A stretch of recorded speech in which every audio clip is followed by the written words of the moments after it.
پاکستان میں پہلی بار martial law لگانے والے سابق صدر major general retired Iskandar Mirza نے ہوس اقتدار میں نہ صرف 4 وزراء اعظم کی چھٹی کروائی بلکہ اپنی کرسی بچانے کے لیے اس حد تک چلے گئے کہ انہوں نے سن 1947 میں ہندوستان سے الحاق کا فیصلہ کرنے والی ریاست بھوپال کے نواب سر حمید اللہ خان کو پاکستان کا وزیر اعظم بنوانے کے لیے کراچی بلوا لیا تھا۔ یاد رہے کہ 1 یونٹ کے زمانے میں صدر اسکندر مرزا ہوس اقتدار میں پاکستانی وزراء اعظم کو یکے بعد دیگرے گھر بھجوا رہے تھے۔ سیاسی زعما اور اعلیٰ حکام کی فون کالز ٹیپ کیے جانے کا بھید بھی کھل چکا تھا۔ اسی نوعیت کے دیگر واقعات نے ملکی سیاسی استحکام کو بری طرح متاثر کر رکھا تھا۔ پاکستان کی سیاسی قیادت اور بیوروکریسی کو سیڑھی بنا کر ایوان اقتدار میں جگہ بنانے والے طبقے کے درمیان پہلے سے موجود خلیج میں مزید اضافہ ہو گیا تھا۔ خیال رہے کہ اس زمانے میں بانی پاکستان کی ہمشیرہ محترمہ فاطمہ جناح مسلم لیگ کے صدر خان عبدالقیوم خان اور سابق وزیر اعظم حسین شہید سہروردی حزب اختلاف کی قیادت کر رہے تھے۔ یہ وہ زمانہ تھا جب صدر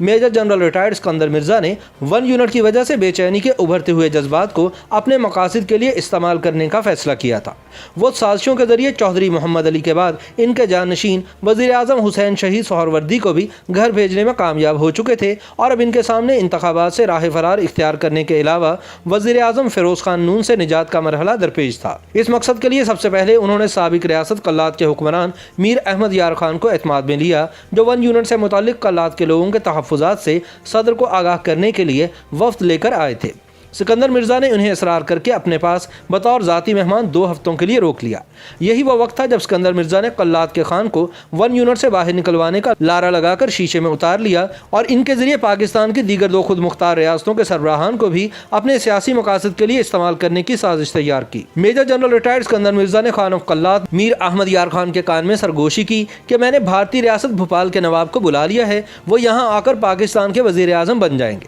میں تو صدر ہوں ہی، اس کے بعد سیاسی حالات ٹھیک ہو جائیں گے۔ اگلی ہی صبح نواب آف بھوپال سر حمید اللہ خان پاکستان کے طبقے دارالحکومت کراچی پہنچ گئے۔ ان دونوں خاندانوں کے درمیان پرانی دوستی کا رشتہ تھا۔ نواب سر حمید اللہ جب بھی پاکستان آئے انہوں نے اسکندر مرزا کے ہاں قیام کیا۔ اسی طرح اسکندر مرزا بھی آرام کے لیے کراچی کے علاقے ملیر میں واقع نواب صاحب کے فارم ہاؤس کا رخ کرتے، جو انہوں نے قیام پاکستان کے زمانے میں خریدا تھا۔ گویا یہ تعلق برصغیر پاک و ہند کی سابق ریاستوں کے حکمران خاندانوں یعنی بھوپال کے نواب حمید اللہ خان اور مرشد آباد کے حکمرانوں کے چشم و چراغ سکندر مرزا کے درمیان تھا۔ بالکل اسی طرح خان آف قلات بھی دعویٰ کرتے ہیں کہ ان کے اور بھوپال کے نواب کے درمیان پرانے دوستانہ بلکہ برادرانہ تعلقات تھے جن میں کوئی تکلف حائل نہیں تھا۔ ایک ایسے وقت میں جب قوم آئندہ عام انتخابات کی منتظر تھی، نوکرشاہی کے ذریعے ایوان اقتدار میں جگہ بنا لینے والے صدر مملکت سکندر مرزا خطرہ محسوس کرتے تھے کہ بڑے رہنماؤں کے مقابلے میں ان کی دال آسانی کے ساتھ گلنے والی نہیں۔ اسی خطرے کو بھانپتے ہوئے سکندر مرزا نے ایک منصوبہ ترتیب دیا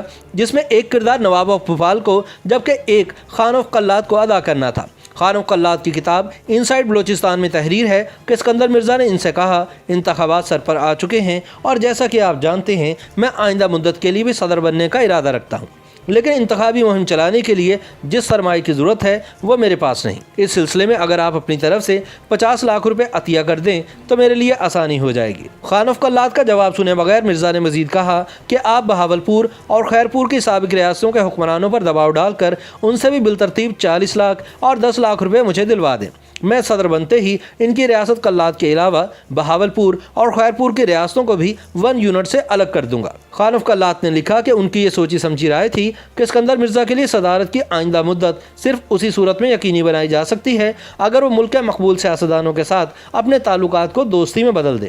مگر سکندر مرزا کو یہ مشورہ پسند نہ آیا، کیونکہ وہ ٹھان چکے تھے کہ اگر انتخابات کے نتائج کے ان کی مرضی کے مطابق آنے کا امکان نہ ہوا تو وہ مارشل لا لگانے سے بھی گریز نہیں کریں گے۔ خان آف قلات نے لکھا ہے کہ سکندر مرزا کی یہ بات سن کر میں سخت حیرت زدہ ہوا اور سوال کیا کہ کیا آپ نے اس سلسلے میں commander in chief general Ayub Khan کو اعتماد میں لے لیا ہے؟ سکندر مرزا کا جواب پہلے سے بھی زیادہ حیران کن تھا۔ انہوں نے کہا کہ اگر ایوب خان نے ان کے راستے میں آنے کی کوشش کی تو وقت ضائع کیے بغیر اسے ختم کر دیں گے۔ اسی شام خان آف قلات کی کسی پارٹی میں ایوب خان سے ملاقات ہوئی جس میں انہوں نے ان سے پشتو زبان میں بات کی اور سکندر مرزا کے منصوبے کی طرف اشارہ کیا۔ خان آف قلات کے مطابق یہ سن کر ایوب خان کا چہرہ سرخ ہو گیا اور انہوں نے کہا کہ وہ آخری آدمی ہوں گے جو صدر مملکت کو ایسا کرنے کا مشورہ دیں گے۔ پاکستان پہنچنے پر نواب آف بھوپال نے خان آف قلات سے سکندر مرزا کی اسکیم کے حوالے سے مشورہ لیا اور وزیر اعظم پاکستان بننے کے حوالے سے پرجوش نظر آئے۔ تاہم جب خان آف قلات نے انہیں سب کچھ کھل کر بتا دیا کہ سکندر مرزا اقتدار سے محرومی کے خوف کی وجہ سے کس طرح کے انتظامی اقدامات اور سازشوں میں مصروف ہے۔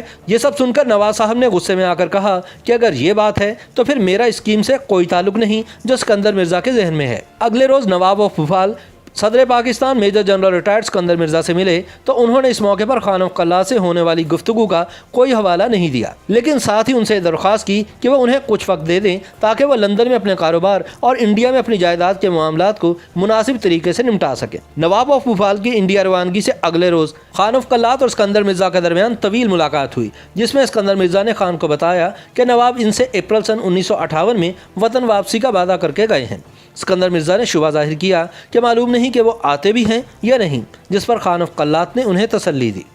یاد رہے کہ بعد ازاں نواب آف بھوپال کی بڑی بیٹی آبدہ سلطان پاکستان آبسی اور ان کے ہونہار صاحبزادے شہریار خان پہلے سیکرٹری خارجہ اور پھر پاکستان کرکٹ بورڈ کے چیئرمین بھی رہے۔ نواب آف بھوپال نے تو اسکندر مرزا کے منصوبے سے دور اختیار کر لی، لیکن اسکندر مرزا اپنی خواہشات پر قابو پانے میں ناکام رہے۔ آئی چندری گر اور ملک فیروز خان نون کو وزارت عظمیٰ سے ہٹانے کے بعد اپنے منصوبے کے عین مطابق انہوں نے مارشل لا بھی نافذ کیا، لیکن پھر وہ اپنے ہی بچھائے ہوئے جال میں پھنس گئے۔ بات کی کہانی یہ ہے کہ اسکندر مرزا نے اپنی اس ناکامی کا غصہ خان آف قلات پر اتارا، انہیں لاہور کی ایک جیل میں بند کر دیا اور رات کی تاریکی میں حملہ کر کے قلات کی اینٹ سے اینٹ بجا دی۔ اس آپریشن میں کئی افراد ہلاک بھی ہوئے۔ خان آف قلات پر الزام لگایا گیا کہ وہ بلوچستان کو پاکستان سے علیحدہ کرنے کی سازش میں مصروف تھے، لیکن ڈاکٹر محمد وسیم سابق صدر اسکندر مرزا کے الزامات کو مسترد کرتے ہوئے اپنی کتاب پالیٹکس اینڈ دی اسٹیٹ ان پاکستان میں ان تمام واقعات کو مارشل لا کے نفاذ کا بہانہ قرار دیتے ہیں۔ خیال رہے کہ اس کے بعد 7 اور 8 اکتوبر سن 1958 کی درمیانی شب صدر اسکندر مرزا نے آئین معطل، اسمبلیاں تحلیل اور سیاسی جماعتیں قلعدم قرار دے کر پاکستان کی تاریخ کا پہلا مارشل لا نافذ کیا اور اس وقت کے آرمی چیف جنرل محمد ایوب خان کو مارشل لا ایڈمنسٹریٹر مقرر کر دیا۔ تاہم کچھ ہی عرصے بعد ایوب خان نے انہیں زبردستی اقتدار سے بے دخل کر دیا اور یوں اسکندر مرزا سن 1969 میں برطانوی دارالحکومت لندن میں قسم پرسی کی حالت میں انتقال کر گئے۔ YouTube پر گوگلی نیوز دیکھنے کے لیے youtube.com کی سرچ بار میں googly news T V type کریں۔ گوگلی نیوز کے پیج پر سرخ رنگ کے سبسکرپشن والے بٹن پر کلک کرنا نہ بھولیے۔ YouTube پیج پر اپلوڈ ہونے والی ویڈیوز سے باخبر رہنے کے لیے بیل آئیکن پر کلک کیجیے۔ آپ کو ہر نئی ویڈیو کے بارے میں نوٹیفیکیشن موصول ہو جائے گا۔